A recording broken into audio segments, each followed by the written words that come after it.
Hey everybody, I'm Chef John Gulfus. If you don't know me, well, I used to be a home cook, and then for 10 years I was executive chef of a very popular restaurant, and now I'm a home cook again because my damn restaurant burnt down. What's a guy to do?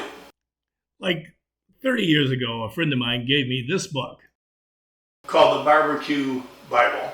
And there was a second edition that came out, the Barbecue Bible USA, by Stephen, never know how to say his last name, Raiklin. Excellent books. If you have a smoker or if you're into outdoor grilling or cooking at all, must-have books, both of them. And in that book, there's a great description of Owensboro Kentucky BBQ, which is mutton. And I couldn't even imagine what it was. So for like 30 years, I wanted to go to Owensboro, Kentucky. Guess what? Last month, I did. Morgan and I were on our way. It was only a couple hundred miles out of the way from where we were, so we went and we had mutton barbecue. So today I'm going to show you how I recreated the recipe at home for all of you to do yourselves. And I hope you love it. I got to tell you, it's out of this world. So here's my beautiful wife at the Moonlight BBQ in Owensboro, Kentucky for our first mutton barbecue. Moonlight is Barbecue Central in Owensboro, Kentucky, and they serve it two ways, sliced and chopped.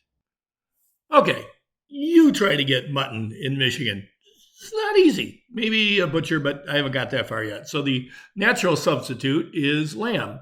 I bought shoulder roast from this place online, and they are awesome. You could use leg of lamb that you can probably buy in any grocery store.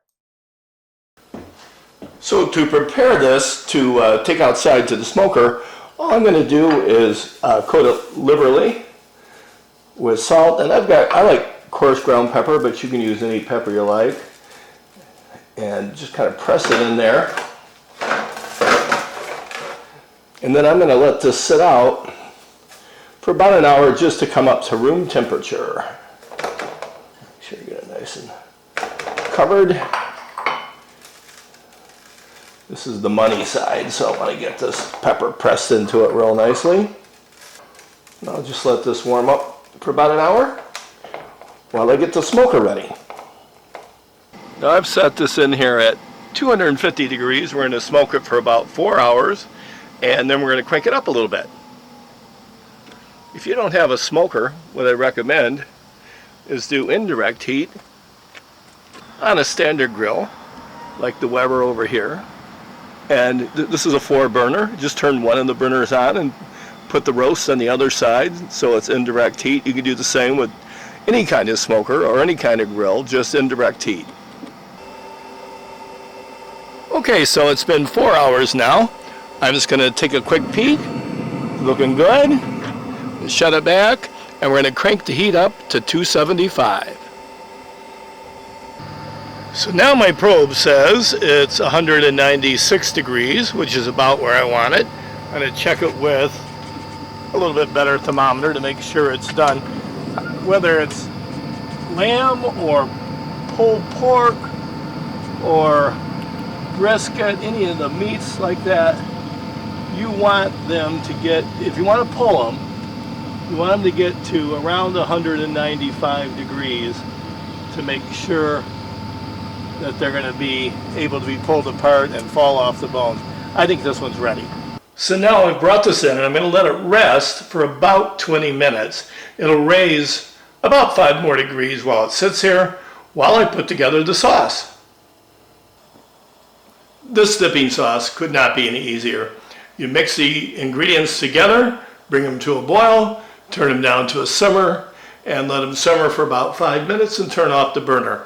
I'm going to print the recipe out for you right after this so you can see it. And always remember, all of the recipes in all of my videos are reprinted at the end of the videos. So here's the recipe. And you'll see there's dipping sauce and basting sauce.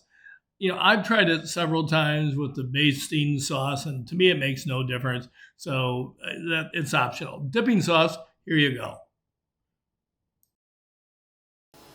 So here I've cut the rib cage off this shoulder roast, and you can see the nice smoke ring, and I'm just going to take all the rest of the bones out of this. I kind of like it rough chopped. My wife likes it sliced. We'll do a little bit both ways. Mix it with the sauce and dinner is ready. Well, there you go. Another semi-exciting video from Scratch Cook with John. I sure hope you enjoy it. Take some time. This is an excellent recipe. I mean, it's the third time I've made it since I got home a month ago. Hope you love it. And thanks again for stopping in. We'll see you again soon.